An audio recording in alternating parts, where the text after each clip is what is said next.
Of all murders, the hardest to understand come from a deranged mind. People thought this was some sort of a Halloween prank.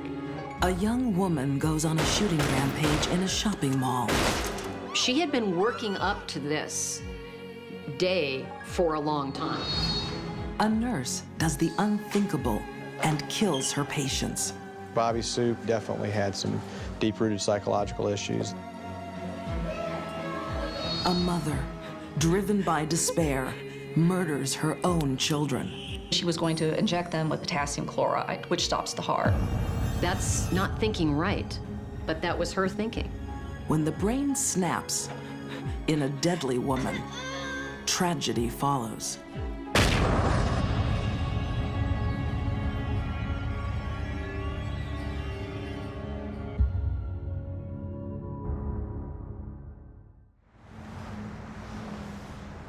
The deadly power of a twisted mind is made shockingly clear on Wednesday, October 30, 1985.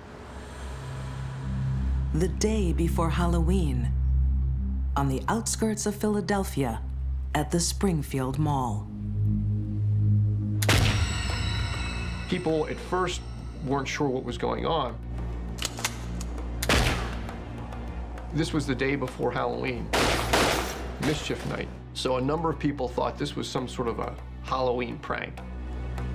You know, someone in a costume who was pretending, you know, to be a killer. But 25-year-old Sylvia Seagraves isn't pretending. She's on a rampage. It's the sort of crime that touches people right where their fears are. Could this happen to me while I'm out shopping?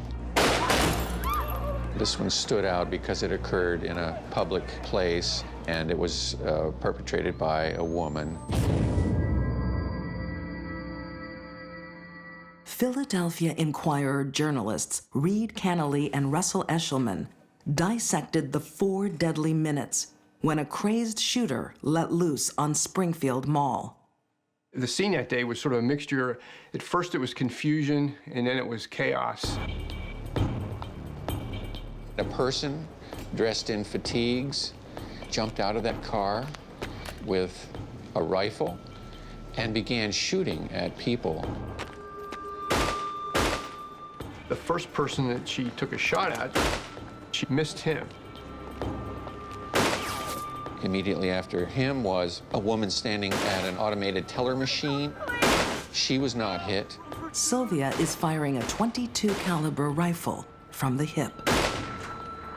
Initially, witnesses thought they were looking at a male because of the way the person was dressed.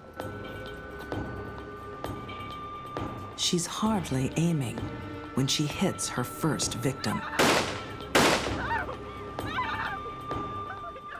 2-year-old Rasif Cosman is hit in the chest. The effect of a .22 caliber projectile on an infant's body would be devastating, particularly to the heart and the lungs. It's going to immediately perforate those organs and cause massive internal bleeding. Rasif would later die. At the time, I was a young father and had young children, and so, you know, when I look back on that, thinking, you know, that could have been us, I mean, I think that's when it sort of hits you.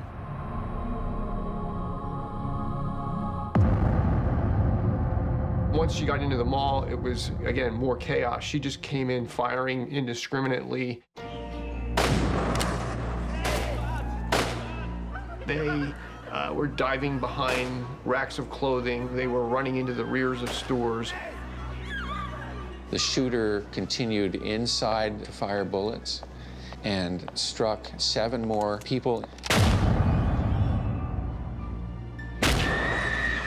As the horror of what's happening sinks in, some store owners realize the shooter is no stranger.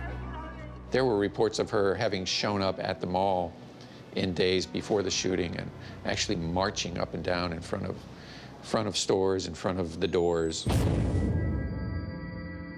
She would go into the Springfield Mall, some clothing stores there, and she would complain to anyone who could hear her how bright the colors were, and these bright colors bothered her. So she was just a bizarre character who had actually, I guess, scared a number of people on previous occasions. Those who knew Sylvia Seagraves knew she had an obsession with the military. Many also suspected Sylvia was mentally ill, something the Army had already discovered. She had been discharged from the Army earlier that year. She had joined the Army, and apparently the Army had recognized that she was not right in her mind and had discharged her. Apparently, several times she had to be escorted out of malls and places like that because of her behavior. She would be muttering to herself, and she'd be using obscenities. For those who study the human mind, Sylvia's condition is well known. Schizophrenia is a very serious mental condition characterized by the individual not being able to perceive reality as it really is. When a schizophrenic is talking to themselves, they're really responding to the voice in their head. The voices are generally not nice. They don't say, "You look pretty today." They may say, you're an evil person, and if you don't kill your neighbor, you're gonna go to hell. Sylvia had been diagnosed with schizophrenia 10 years earlier. She suffered regular delusions, but often refused to take the medication needed to keep them at bay. Although her mother tried, she couldn't force her daughter to take medication. Part of Sylvia's delusional system involved military power and control over people, and that she would be the one hurting other people rather than other people hurting her. When we look at her history, it could, I think, be foretold that she was going to commit some kind of violent act. The time had come as Halloween approached. She had been working up to this day for a long time. Many people have schizophrenia, but they don't go on killing sprees. What set Sylvia off? And what would it take to stop her?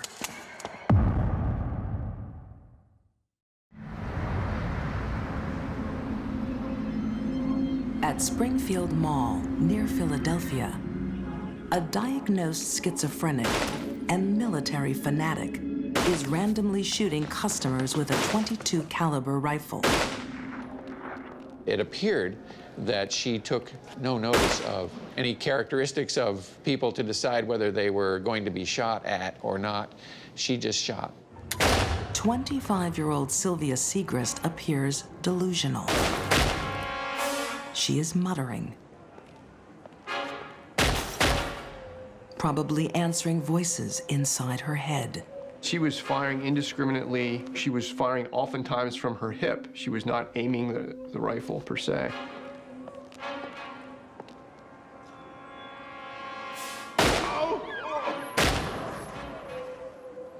Sylvia's next victim is senior citizen Ernest Trout. He is shot 3 times and will die in hospital. I don't think it was, that she had been picking on senior citizens or anything at the time. I think that just happened to be people who got in the way of her bullets. Sylvia is both out of control and perfectly in control. She is on a mission.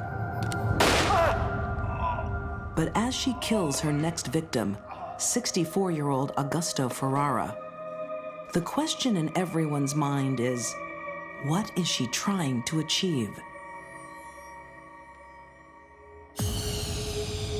The answer would only be revealed when the shooting stopped. Sylvia was driven by a particular type of schizophrenia, paranoid schizophrenia. Paranoid schizophrenia is a type of schizophrenia in which their delusions center around the fact that they are being persecuted, that people are after them. Sylvia has been in and out of mental hospitals for years, and she fears her mother wants to send her back.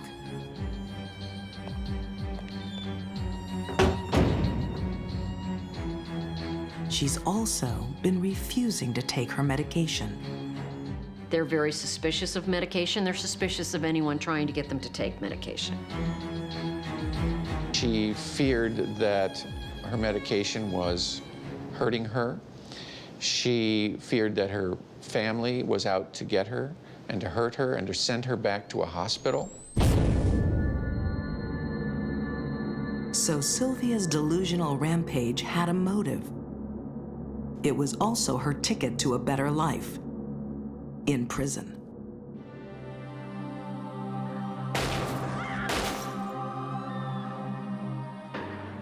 She decided, for whatever reason, that the hospital was worse than prison, and that in her twisted state of mind, she would do something to go to prison instead of to the mental hospital. Sylvia was finally stopped by the most extraordinary accident. 24-year-old grad student John LaFour mistook Sylvia for a prankster. She was getting on his nerves. He just walked up to her while she was firing, took the gun from her. He had told her at the time, "You picked the wrong person to mess with." And it was only later he realized this was the real thing. This was somebody who was shooting real bullets. John was an accidental hero, but his intervention was enough to break through Sylvia's delusion. That was probably the first moment of reality she'd had in quite a while. What he was saying to her at the time brought focus on reality, even momentarily, and she was able to put the gun down and stop.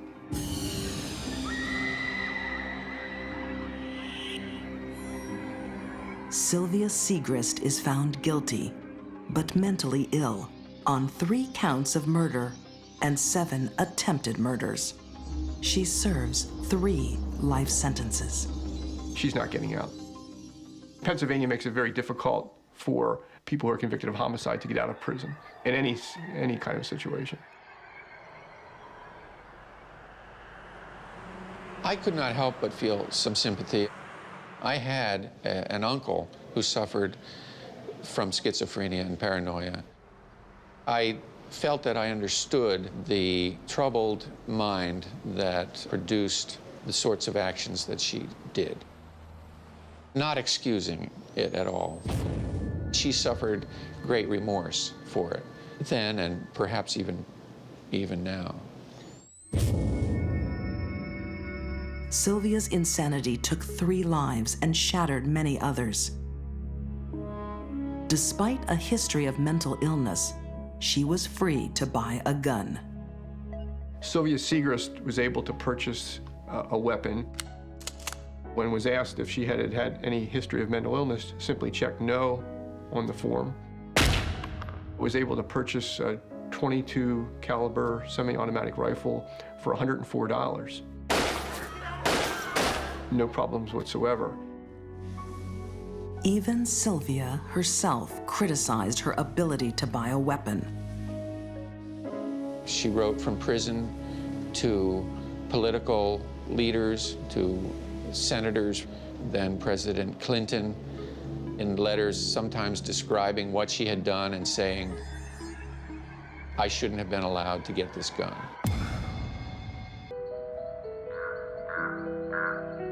Criminal insanity turns our assumptions about human nature and human behavior upside down. It can even challenge our most basic instincts, as it did late one evening in Sherwood, Arkansas. Christina Riggs is tucking her children into bed, 2-year-old Shelby and 5-year-old Justin.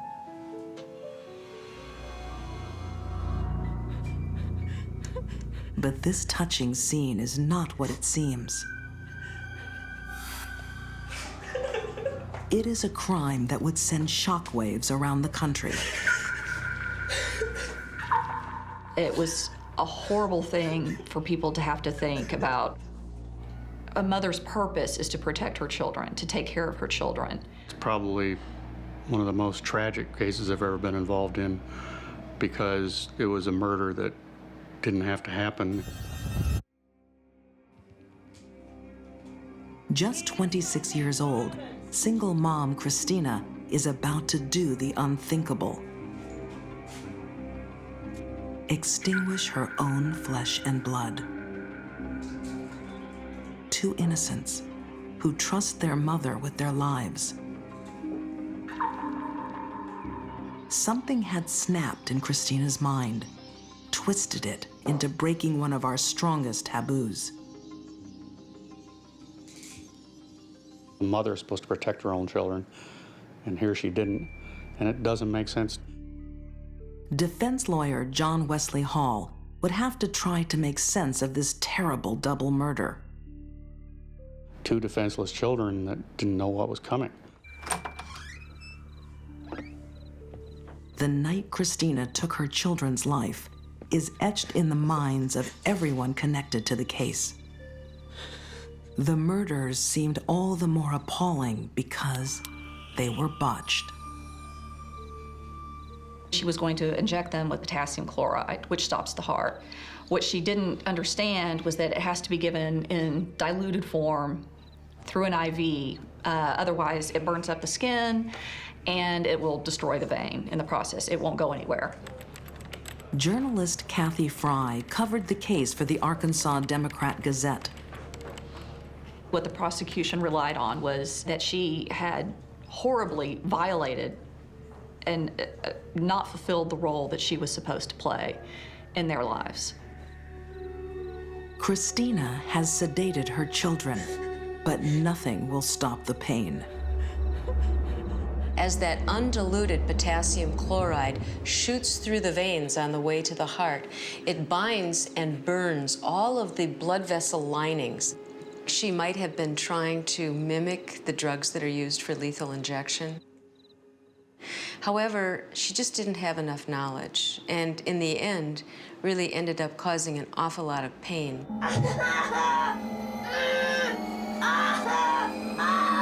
So what brought Christina to that fateful night in 1997? By her own accounts, trouble had followed her for most of her life. Christina was separated from her siblings at an early age and raised alone by her mother. In her diary, Christina wrote of sexual abuse from a neighbor and a family member.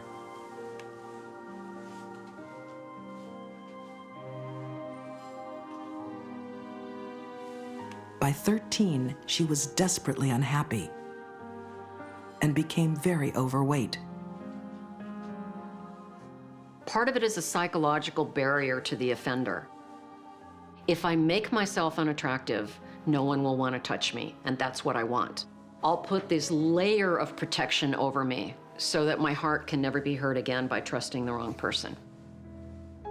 Christina's childhood abuse had another disturbing consequence. In her later teenage years, when it came time to find love, she turned to the only courtship she knew: sex. This is not unusual for women who were abused as young girls. That's what the abuser taught them. This is not a good foundation for a long-term relationship and raising children. At 20, Christina got pregnant with her son, Justin. But as other lovers had done before, the father skipped town. Then came the man she would marry and a chance for happiness. She was pregnant when she married John Riggs, but on their wedding night, another blow. Christina miscarried. A year later, a glimmer of hope finally arrived in the form of daughter Shelby. But the marriage didn't last. Christina was alone again, this time a single mom. Each tragedy cut deeper into Christina's mind, a mind that already had seen far too much despair. There was a cousin who had killed himself. Her own mother had tried to kill herself when Christina was a baby. And there was, I believe, a grandmother who eventually was committed to a mental institution. But Christina's family past is about to be eclipsed by a crime that would turn all of Arkansas against her. In Sherwood, Arkansas, Christina Riggs has sedated her 2 young children, Shelby and Justin. She's preparing to kill them with an injection of toxic potassium chloride, often used in prison executions. Generally speaking, when mothers kill their children, they don't poison them. Although I wouldn't say she was trying to poison them. She thought she was going to give them a quick and painless death. 5-year-old Justin is in agony because his mom miscalculates the concentration. Undiluted potassium chloride is just destroying her son's veins. Panicked, Christina reaches for another injection, morphine, hoping it eases the pain. Unless the morphine is injected intravenously, it takes a period of time for it to work. I suspect that when he was in pain and in moving and wiggling about, there was no way she could get a needle into one of his veins. The scene is unimaginable to those who know Christina as a caring mother and professional nurse. Chrissy always wanted to help people. She was a nurse. She was always helping someone.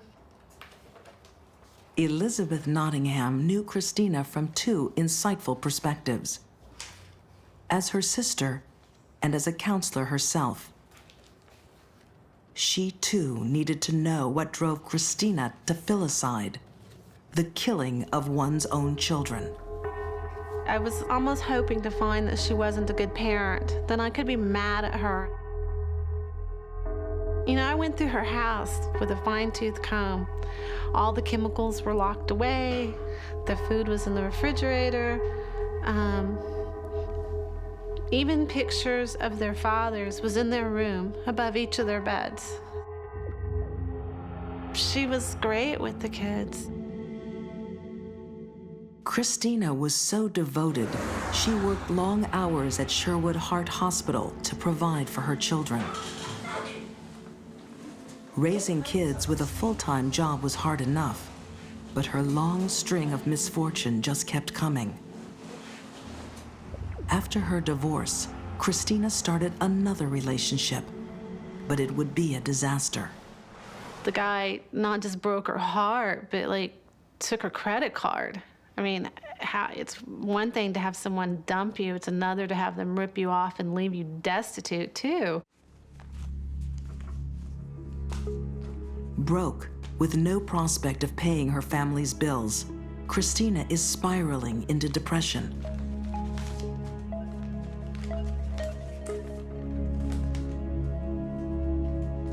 She told a doctor that she thought she might be depressed and was prescribed Prozac.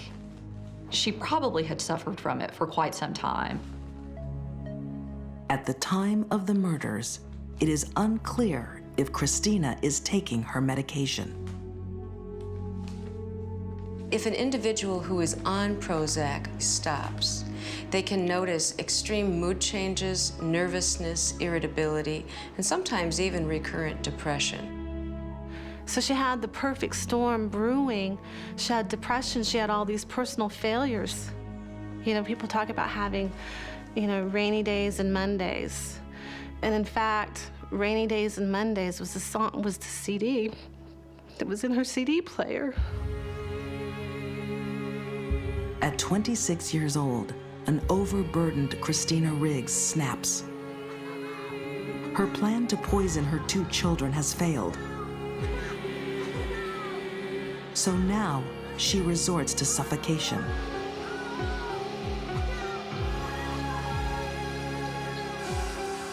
When somebody smothers another, they usually put something soft, like a pillow or a fluffy blanket, over their face. The person dies as a result of lack of oxygen or asphyxia, and it causes brain damage. The brain swells, compresses those vital structures at the base of the brain, and we have death. It was a horrible thing for people to have to think about a mother who would be able to hold a pillow over her children's faces and smother them. I don't think that people wanted to or were ready to address why she did it.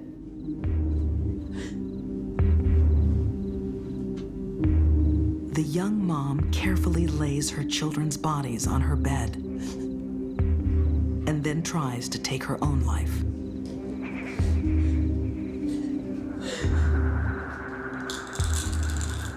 She then took 28 of the antidepressants. That was the rest of the bottle. She tried to inject herself with potassium chloride in her arm, and it burned a hole and collapsed the vein.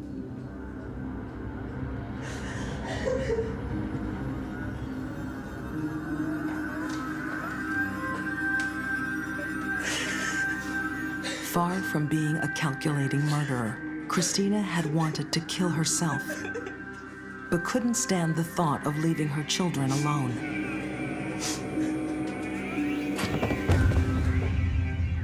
The children initially she was not going to include in the suicide, but she decided 2 days before she did it that she was going to take them with her.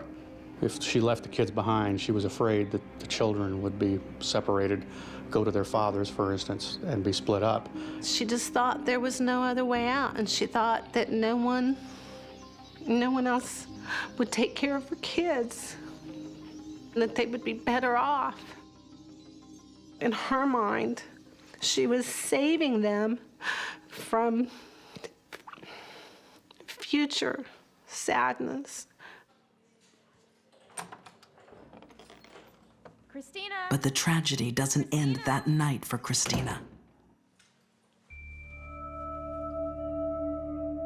19 hours after the occurrence, her mom found her, and she was just barely alive. Christina survives her suicide attempt and now faces community outrage.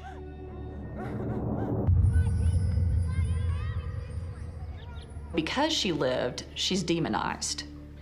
If she had died, nobody would have looked into this. Nobody really would have cared to probe. It would just have been a horrifying thing that happened for whatever reason.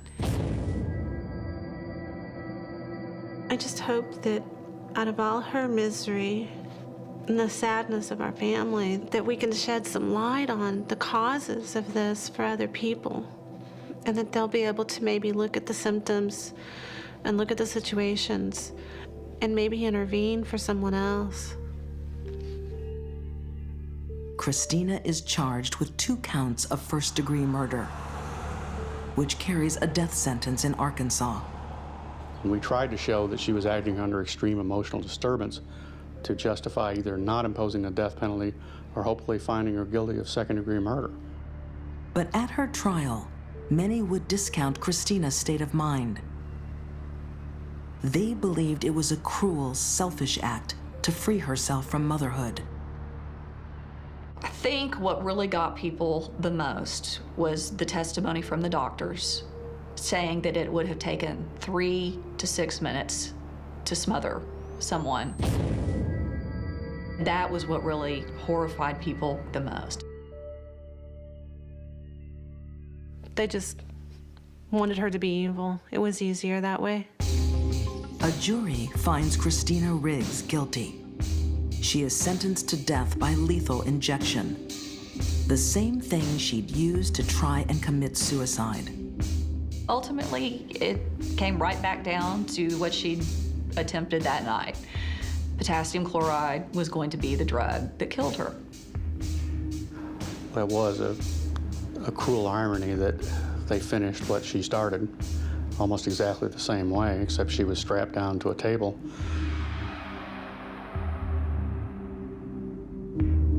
John Wesley Hall witnessed the execution. And you could see her face, and it allows them to say their last words. The face changes color as the drugs take effect, and you turn gray. Skin turns gray. And it's rather shocking to watch it happen. A woman's instinct to protect is one of the most powerful emotional forces we know. But for a mind twisted with depression and self-loathing, like Christina's, that power can turn deadly. She was possessed with a black depression, and she did not want to leave her children in an unkind, cruel world to have a horrible life as she had it. That's the way she was thinking. That's not thinking right, but that was her thinking.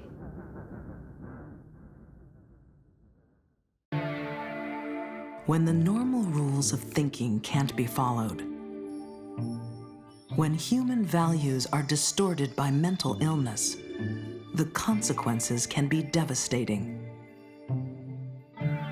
Other victims are the innocent and the powerless,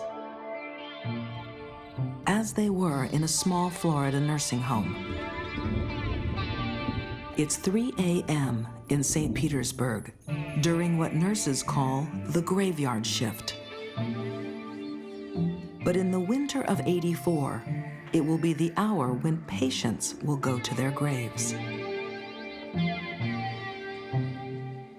In a 50-bed facility, a death of 12 people in 13 days. Wow, you know, what's going on here? The first victim, an elderly resident who will have his twilight years cut short. His killer is the very person charged with his care. Nurse Bobby Sue Dudley.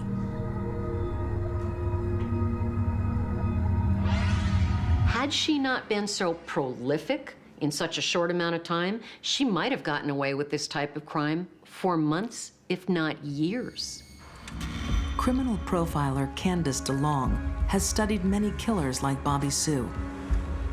We call her type of serial killer angels of death, angels of mercy. They frequently are nurses, and they kill their patients. But of all the angels, few are as deadly, as quick as Bobby Sue. 12 victims of murder in 13 days by one person in the same institution is horrible. It speaks to her intense compulsion and what each murder was doing for her.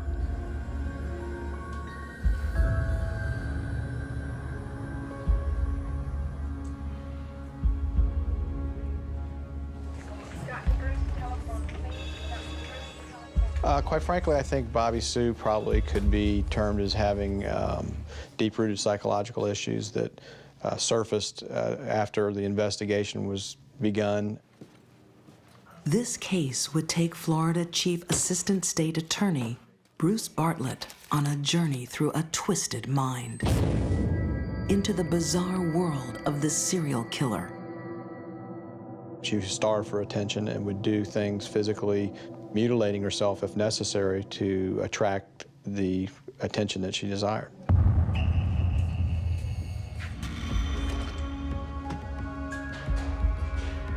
Investigations show that before Bobby Sue started attacking patients, she was attacking herself. Munchausen syndrome is a disorder in which the person makes themselves ill or injures themselves in order to get attention. Investigators would uncover a long history of self-harm. I think it would be safe to say that she had Munchausen syndrome. Bobby Sue had her ovaries removed. There were stomach tumors, a broken arm that wouldn't heal, a hysterectomy, gallbladder problems, ulcers, pneumonia. Each illness brought her the attention she craved. This isn't looking good at all. Between surgeries, there were fainting spells. Munchausen syndrome, it's called a factious disorder. There are certain events that can happen in a child's life or an adult's life that can push them in the general direction that they will crave attention and will actually hurt themselves to get it. Bobby Sue's mind may well have been twisted at an early age.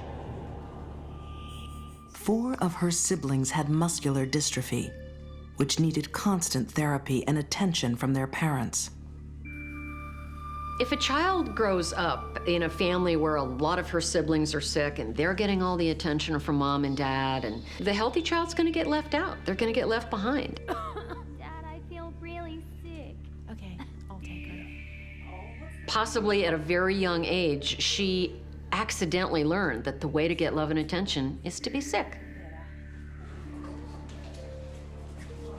It was becoming clear that Bobby Sue's entire life revolved around sickness. It filled her childhood. It brought her attention. It led her to a career in nursing. She saw growing up what kind of power her mother had taking care of her sick siblings. And she wanted that. She wanted to be loved and needed and admired. And if she could get that by being a nurse, all the better.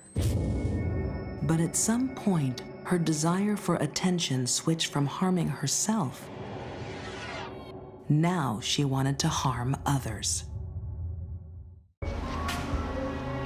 In St. Petersburg, Florida, 1984, a frightening picture is emerging as police investigate an epidemic of nursing home deaths at the North Horizon Health Center. They had all these deaths occurring, which was extremely out of the ordinary for that particular facility. Basically what happened, you had several deaths in a short span of time. Detectives Tom Rossi and Robert Engelke would soon find a common link to 12 unexplained deaths in just 13 days. Some of the deaths, quite a few of the deaths were occurring while Bobby Sue Dudley was working on her shift. Their suspect, Nurse Bobby Sue Dudley, has a long history of harming herself to get attention. You know, it has to be something going on more than what we're seeing on the surface here. More troubling for the detectives was that Bobby Sue somehow managed to become a licensed nurse, despite a serious psychiatric history. She received her nursing degree in '75. She's been in and out of institutions in Illinois for a 10-year period prior to even coming to Florida. Circumstantial evidence implicates Bobby Sue, but the victims show no obvious signs of injury. There are only suspicions. You do get this feeling, but you know, you can't convict or do anything just by a gut feeling, so you have to be able to substantiate what your gut feeling is. Investigators start exhuming Bobby Sue's victims, hoping that their bodies will speak from the grave. One of the bodies that came up had several injection sites, and there seemed to be some sort of a trace of like zinc or whatever, which would indicate the possible use of insulin. Insulin, stored under lock and key at the nursing home, is used to stop diabetic patients becoming hypoglycemic. On her graveyard shifts, only Bobby Sue held the key. Insulin overdose is also known as insulin shock. It causes a variety of symptoms, all of which can lead to death. If someone was given an insulin overdose, their blood sugars would very rapidly drop, and very rapidly this individual would lose consciousness. If they did not receive any sugar soon, this could go on and become irreversible brain damage and cause death. Many of the bodies of Bobby Sue's victims yield evidence. But the most telling comes from sole survivor, 94-year-old Anna Larson. Although in a coma, her blood test reveals insulin. Anna Larson was sent to the hospital with insulin shock, is what they diagnosed. She's not a diabetic, so that's, wow, you know. It became evident that, somebody had injected that insulin. And if you started looking at the staffing records as to who was attending, working that night, she kind of stood out. After studying thousands of pages of nursing home records and exhuming 9 bodies, prosecutors were finally ready to charge Bobby Sue Dudley. It took more than a year and a half. It was probably unfortunate for Bobby Sue Dudley that detectives Engelke and Rossi were assigned to investigate the case. They were very tenacious. Some people said that we would never be able to prove that these were homicides, and then if we did, we'd never get a conviction. Well, we proved it, and we got a conviction. Bobby Sue is imprisoned for 65 years after a plea bargain for second-degree murder. It was not the first-degree murder prosecutors planned, but it locked Bobby Sue away for the rest of her life. And that was important to investigators. Their evidence suggested there could have been even more victims further back in Bobby Sue's past. I think everybody felt that there was more than the ones that were at North Horizon. This is a behavior that has been going on for a number of years. She had more than an opportunity at other facilities. It would raise your suspicions as to maybe she was involved in more than what we could prove. Bobby Sue had spent her life seeking the attention she never received as a child through sickness and injury. Then, at some point, her behavior changed, and she began to injure others. I think the best explanation as to Bobby Sue's behavior of killing all these people that she was caring for is, in this case, Munchausen by proxy, hurting someone else to get attention for yourself. Bobby Sue would never live out her jail term. In what would be her final flirtation with illness, Bobby Sue died of infection in prison. The fact that she died in prison, probably was fair justice for her. It is argued these deadly women were not in control of themselves during their crimes. That, in a sense, they are victims too. Sylvia Seagraves was escaping an internal torment that pitched her against her loving mother. Christina Riggs wanted to protect her children from a world she found too frightening. And Bobby Sue needed the attention she felt was denied in childhood. Each motivation is different, but tragically, the consequences were the same.